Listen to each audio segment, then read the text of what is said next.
Hola a todas y a todos, estamos una semana más en tiempo de oír y callar. Agradecemos la escucha y el seguimiento que hacéis de esta sugerencia de música clásica que hacemos en Eña Radio todas las semanas y vamos a comenzar con ello. Julia y Silvio están en los controles técnicos y Paulino y Antonio, como siempre, en la difusión de las redes sociales. Recordaros una vez más el teléfono WhatsApp 6411 29829, donde nos podéis hacer preguntas, sugerencias, comentarios, en fin, cualquier cosa la atenderemos con mucho gusto. Y comenzamos ya también, sin más dilación, con nuestra parte primera dedicada a la música escrita por mujeres.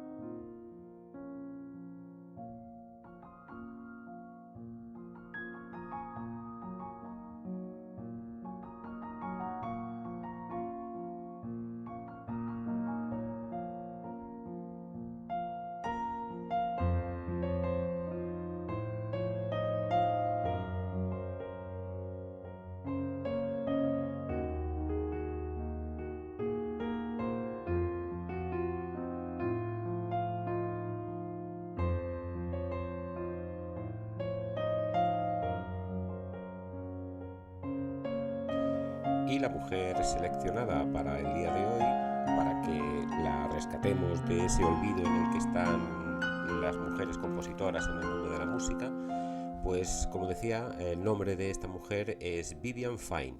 Es una mujer que nació en Estados Unidos a principios del siglo XX, concretamente en el año 1913. A los 13 años de edad ganó una beca para el Chicago Music College, de tal manera que así empezó, a esa edad tan temprana, empezó su carrera y en la que no dejaría de componer nunca hasta que desapareció de este mundo en el año 2000, cuando cumplió 86 años, que además lo hizo no por enfermedad ni por edad, sino porque murió en un accidente automovilístico.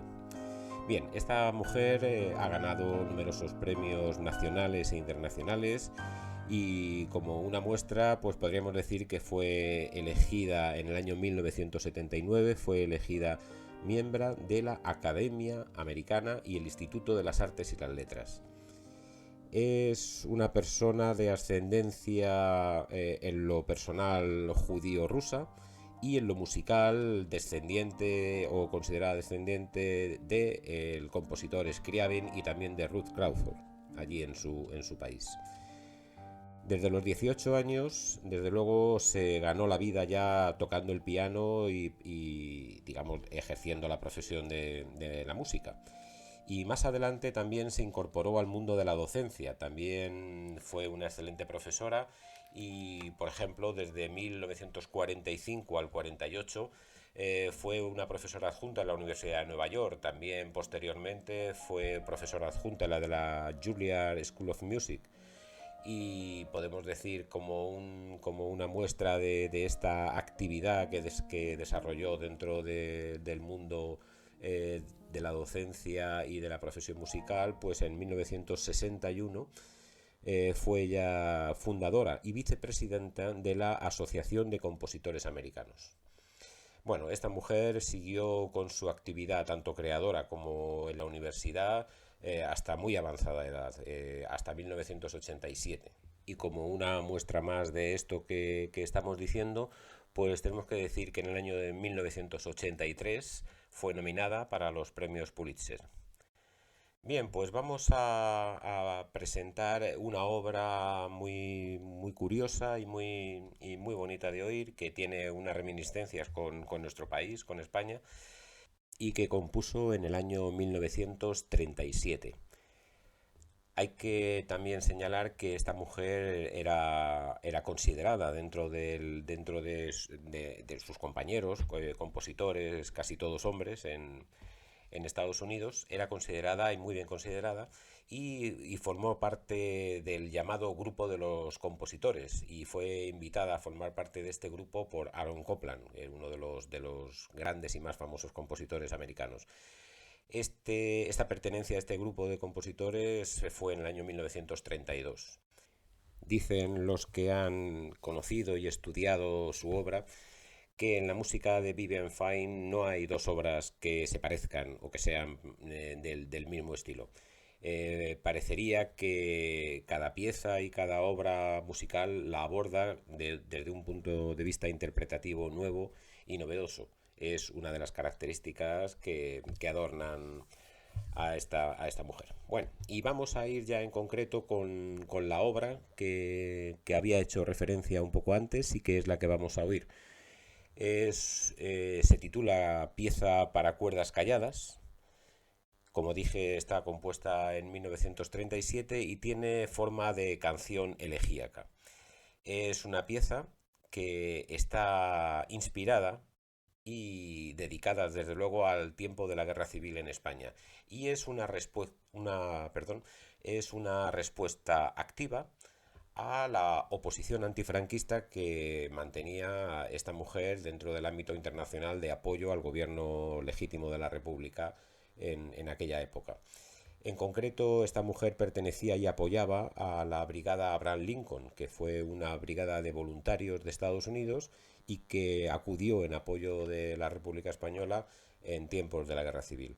Bueno, pues teniendo también en cuenta, como habíamos dicho, su ascendencia personal judía rusa y si recordamos, por ejemplo, el papel y la existencia de ese grupo de niños que fueron exiliados de España y que viajaron a Rusia, que fueron los llamados niños de la guerra, pues esta mujer compuso en el año 1937 esta pieza para orquesta de cuerda en honor y en recuerdo a estas personas.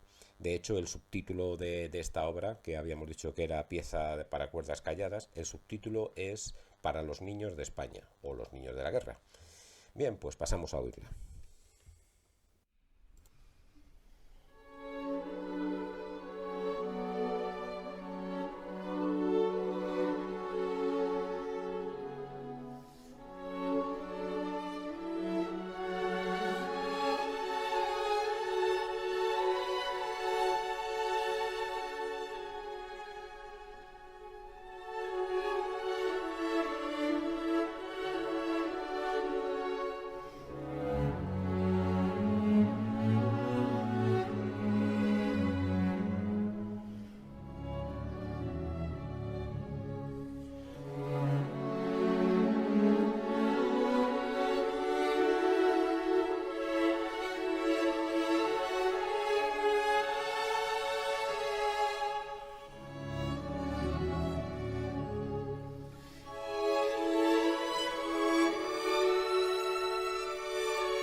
Bueno, y después de oír esta música no podemos estar más de acuerdo con el título, con el espíritu y con el aire que ha conseguido crear en esta composición.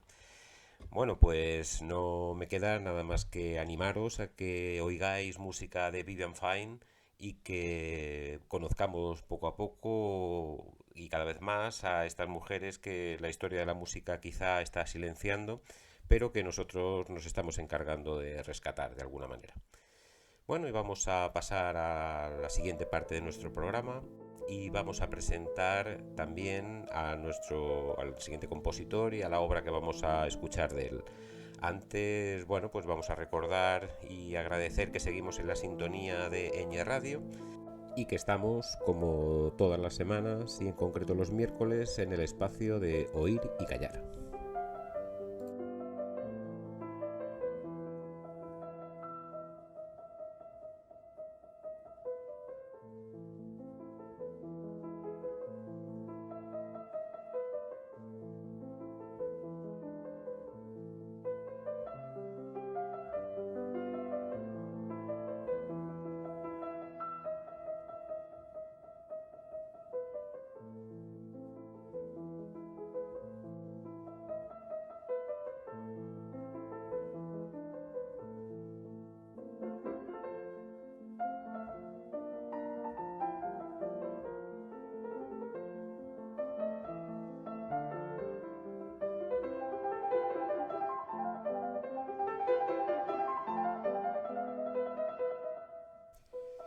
Bien, y el compositor elegido y seleccionado para que oigamos esta semana se trata del romántico francés por excelencia.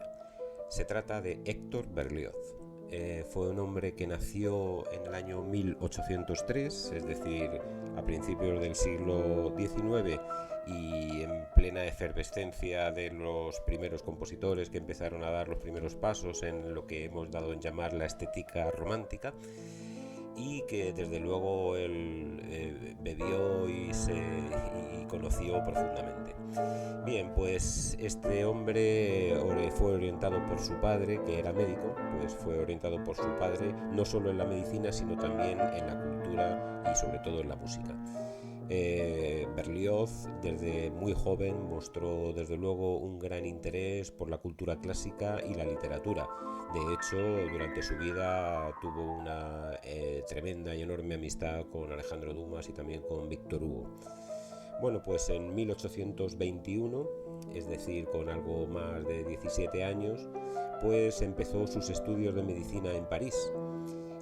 Estudios que desde luego fueron apoyados y empujados por su padre, pero que en 1826, es decir, tan solo 5 años después, los abandonó.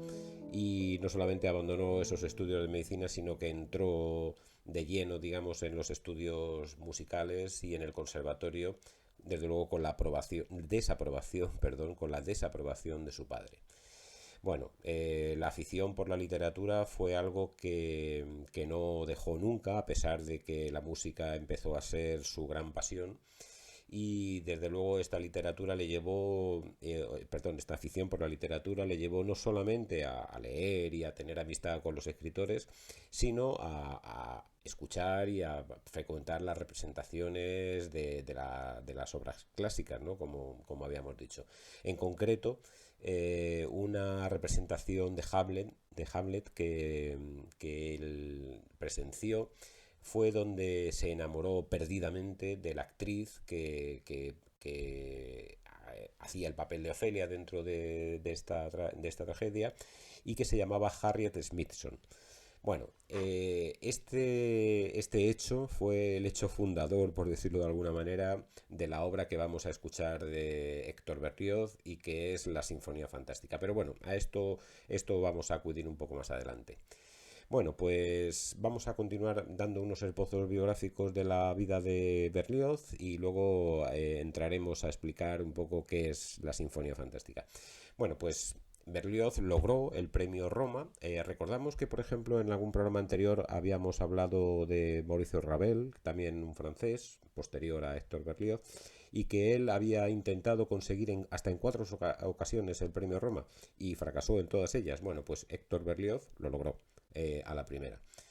Y allí, desde luego, estudió y veneró sobre todo las músicas de sus inmediatos antecesores, es decir, de Beethoven, Weber, Mendelssohn, Glinka, y desde luego no perdió su afición por la literatura de Shakespeare, por Goethe, por Lord Byron, etcétera. En fin, era un hombre culturalmente muy cultivado, desde luego.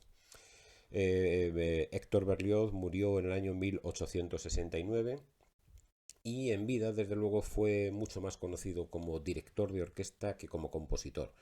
Esto no le pasó solamente a Héctor Berlioz, ¿no? Tenemos otros músicos que les ha pasado una cosa parecida. Por ejemplo, tenemos a Gustav Mahler, también romántico de aquella época, y que en vida disfrutó de un enorme prestigio como director de orquesta, y que hoy los conocemos, sin embargo, como grandes compositores que fueron.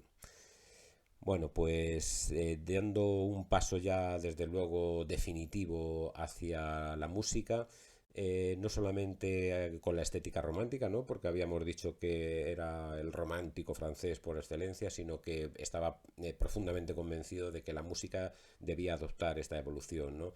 Y fue un decidido apostador por la música programática, es decir, aquella música que el compositor, digamos, justificaba su evolución y su discurso musical a través de un programa y de una serie de indicaciones que son los que inspiraban la música. Esta puerta que Berlioz abrió definitivamente y que había empezado a entreabrir Beethoven, por ejemplo, con su sexta sinfonía, con la sinfonía pastoral, pues Berlioz la abrió definitivamente y entraron por esa puerta pues compositores de luego del prestigio y de la majestuosidad pues de Mahler, de Wagner, de Strauss, etcétera.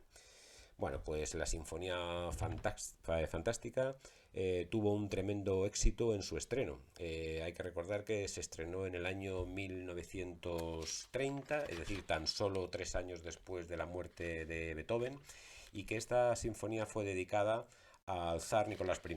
Bueno, pues esto es un dato anecdótico porque realmente la historia de la sinfonía va por otro lado mucho más romántico, por decirlo así.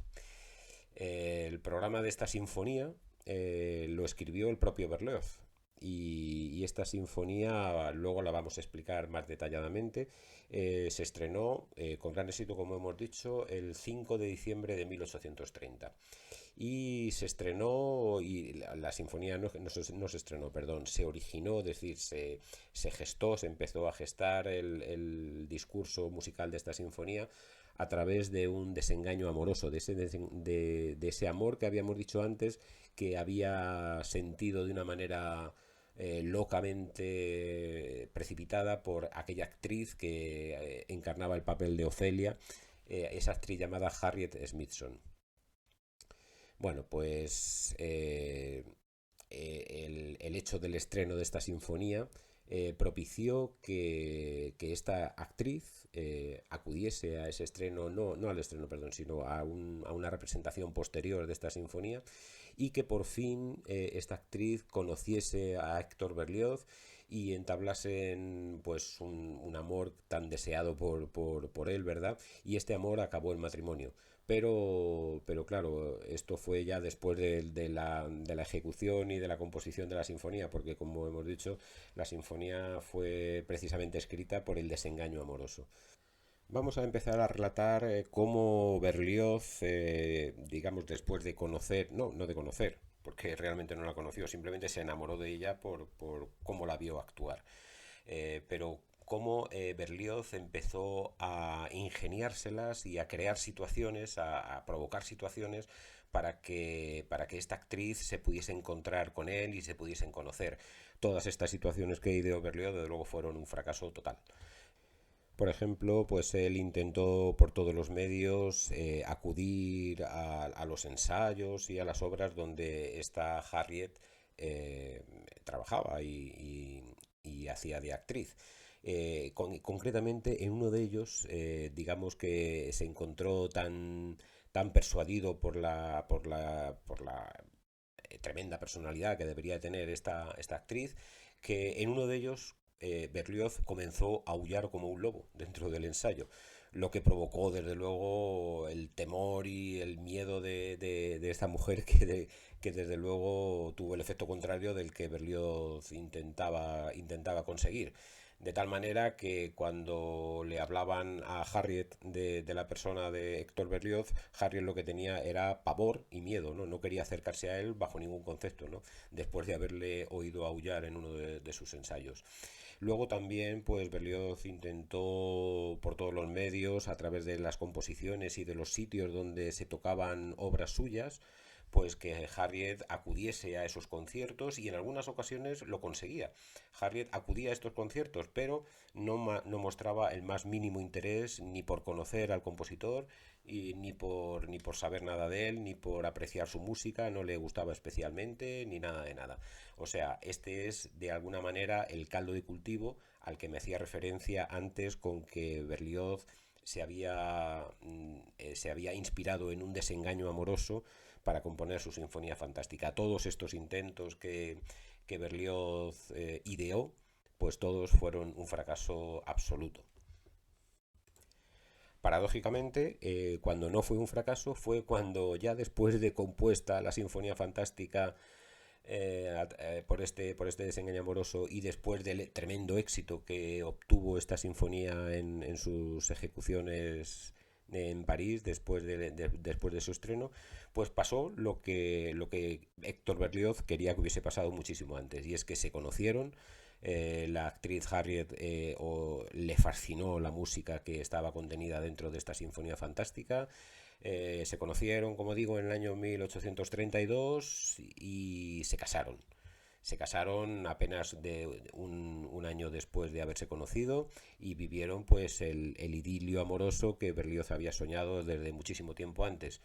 Pero bueno, como estas cosas suelen también suceder, ese idilio tan solo duró 11 años. A los 11 años, Berlioz y Harriet se separaron. Bueno, pero vamos a ir ya más en concreto a oír la Sinfonía Fantástica y vamos a ver el subtítulo que el propio Berlioz le puso a esta obra, y es muy curioso. El subtítulo es Episodio en la vida de un artista. Este episodio en la vida de un artista es ni más ni menos que el programa que él ideó para esta sinfonía. Es una sinfonía en 5 movimientos. Y también vamos a decir una cosa curiosa de esta sinfonía, y es que esta sinfonía vamos a recordar que se estrenó en el año 1830, es decir, tan solo 3 años después de la muerte de Beethoven, y hay que comentar que esta sinfonía, sin embargo, supuso una evolución tremenda en el avance, bueno, en el estilo musical y en las técnicas de composición musical. Esta sinfonía pareciera que se había adelantado casi 100 años a su tiempo. ¿Por qué? Porque recurre digamos, a unas técnicas y a unos recursos estilísticos que los compositores de aquella época, como hemos dicho que el estreno fue un éxito, los compositores de aquella época y los críticos de aquella época aplaudieron, pero sin embargo no siguieron. Es decir, los compositores de aquellos años, Schumann, Schubert, Mendelssohn, en fin, todos ellos, Brahms, todos los grandes compositores románticos del siglo XIX, no compusieron bajo estos avances que había propuesto Berlioz en esta música, cosa que por ejemplo sí que hicieron mucho más a final de siglo, pues compositores que ya dieron el siguiente paso en la estética romántica, ¿no? Hacia el impresionismo y tal, pues como pudieron hacer Debussy, Ravel, en fin, y otra serie de compositores. Así que, bueno, pues tenemos a esta sinfonía como una pequeña isla evolutiva dentro del estilo romántico, y bueno, que vamos a empezar ya a explicar y a escuchar. Esta sinfonía, como he dicho, está compuesta de 5 movimientos. También es una cosa rara que tan solo Beethoven en una de sus sinfonías utiliza la estructura de 5 movimientos, pero como vamos a decir a continuación, tampoco los movimientos Berlioz no los describe de la manera tradicional, como antes se hacía, pues por ejemplo, Allegro, Adagio, Agitato, no, sé, no, le pone títulos muy claros y que explican un poco el sentir de esta sinfonía. Bueno, voy a leeros un texto entrecomillado y es el que también explica un poco el por qué Berlioz compone esta sinfonía y con qué espíritu. Y después lo comentamos si queréis. Abro comillas. Un joven de naturaleza sensible y con una imaginación febril se droga con opio en ataque de desesperación amorosa. La dosis del narcótico, demasiado débil para causarle la muerte, le sumerge en un sueño profundo al que acompañan extrañas visiones, durante las cuales sus sentimientos, sensaciones y recuerdos son transformados por una mente enferma en pensamientos e imágenes musicales. Cierro comillas. Veis que el carácter profundamente romántico de Berlioz pues es tremendo, ¿no? Y cómo esta frase de Berlioz no puede sino augurar una sinfonía, bueno, pues como la que vamos a oír. Esta sinfonía tiene una característica y es que es una obsesión por la mujer amada. A pesar de ser un desengaño, es una obsesión. Y recordamos que una obsesión es, como podríamos decir, pues algo que se te mete en la cabeza y que nunca se va, ¿no? Siempre está dando vueltas y que nunca se va. Bueno, pues eh, este amor de Berlioz por Harriet es una obsesión. Y esa obsesión es una idea fija que se encarna una y otra vez en los temas musicales de la sinfonía y que va apareciendo a lo largo de toda la sinfonía.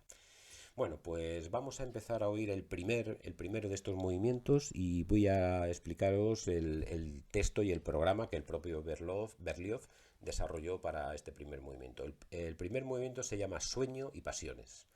En estos sueños y pasiones, Berlioz no hace sino, como habíamos dicho anteriormente, eh, iniciar una nueva forma de componer y de una nueva forma de exponer y de reexponer los temas, de poner acompañamientos armónicos quizá novedosos, la superposición de melodías, que no es nada convencional, desde luego, los bajos armónicos que tienen, podríamos decir así, los pies de barro, porque no son unos bajos potentes y que, según él, no simbolizan sino el deseo de llegar hasta su amante, pero de no conseguirlo nunca. Lo oímos.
Un baile vals es el título del segundo movimiento.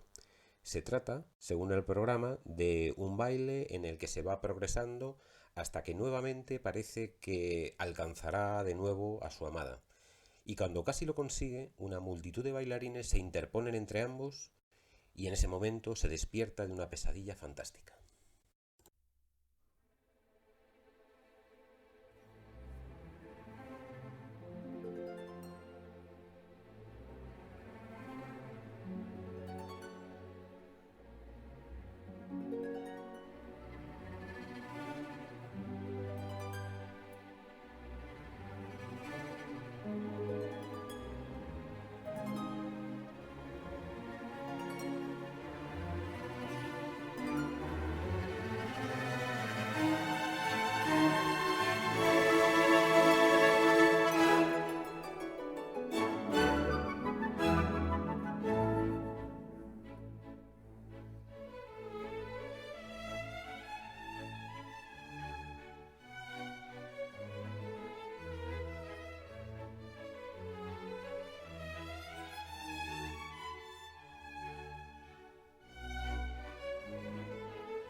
Escena campestre es el título del tercer movimiento.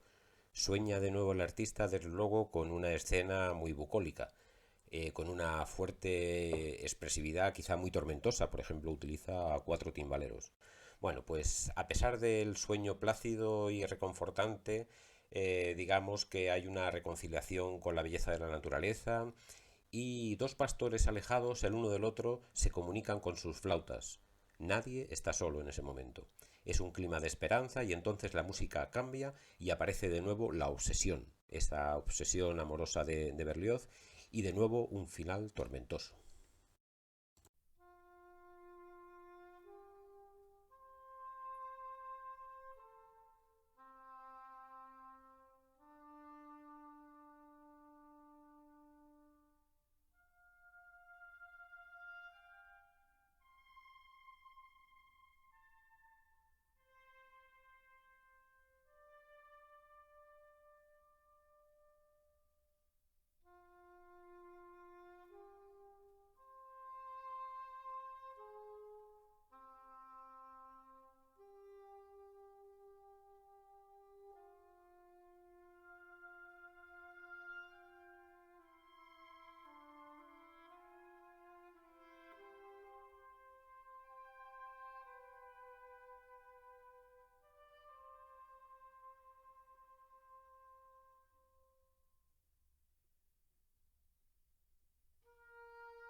El título del cuarto movimiento es Marcha al cadalso.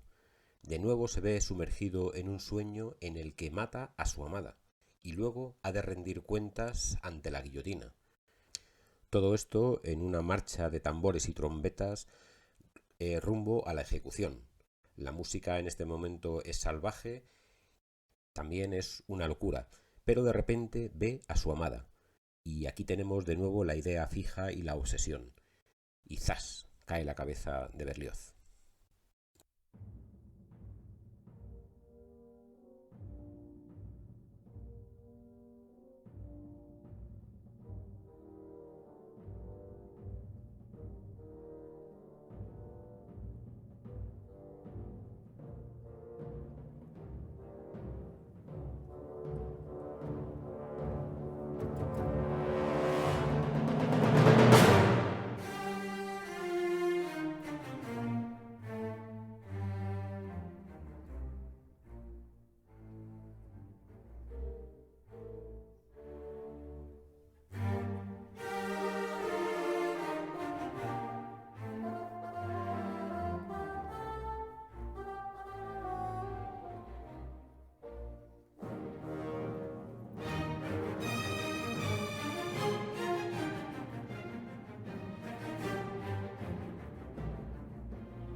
Y el quinto y último movimiento, titulado Sueño de una noche de aquelarre.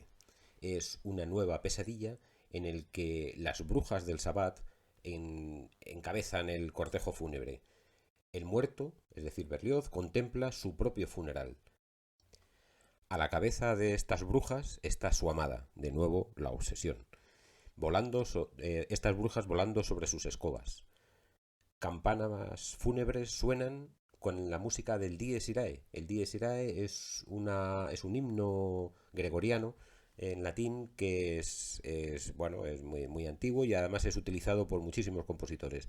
Este Dies Irae es traducción los días de la ira. Y también en este movimiento tenemos una de esas cosas novedosas que aportaba Berlioz en la música, y es el efecto con leño. Con leño, que es con la madera, ¿no? Traducido del italiano. Es, digamos, una forma de tocar que tienen los músicos de arco, es decir, violines, violas, violonchelos, contrabajos. Es, como decíamos, una forma de tocar que en vez de tocar con las cerdas del arco, con las crines del arco, pues lo que hacen es tocar con la madera, es decir, con la vara del arco. Y este sonido es como una simbolización de los esqueletos bailando, ¿no?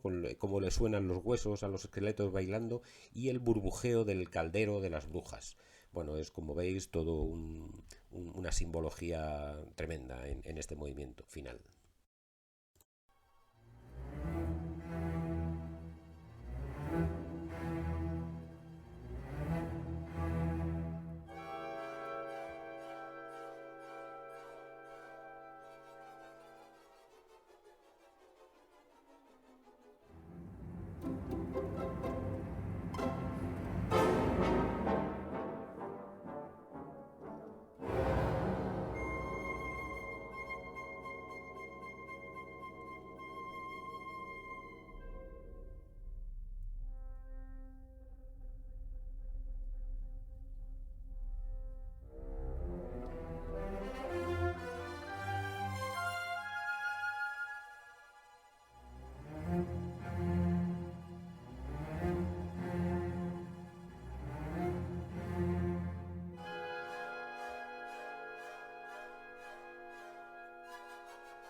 Bueno, y se acabó esta sinfonía fantástica de Berlioz. Antes de terminar el programa, os voy a leer una indicación que tenía Berlioz para aquellos que querían interpretar su sinfonía y su obra en general.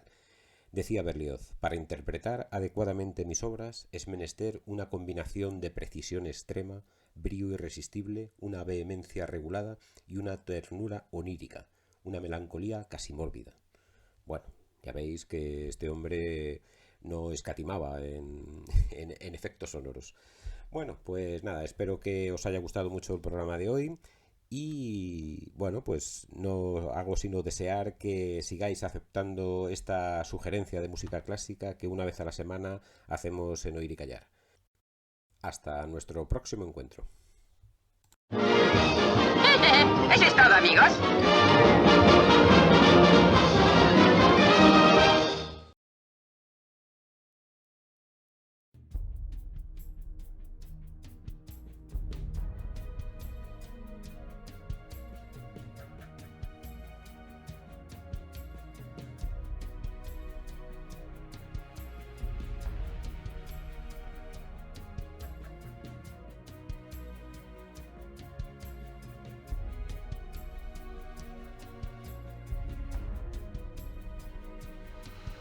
Suscríbete a nuestro canal de YouTube. Síguenos en Facebook, Twitter, iVoox e Instagram. No te cuesta nada y promocionamos nuestra localidad. También puedes hacerte colaborador mandando un WhatsApp al 64 11 29 8 29.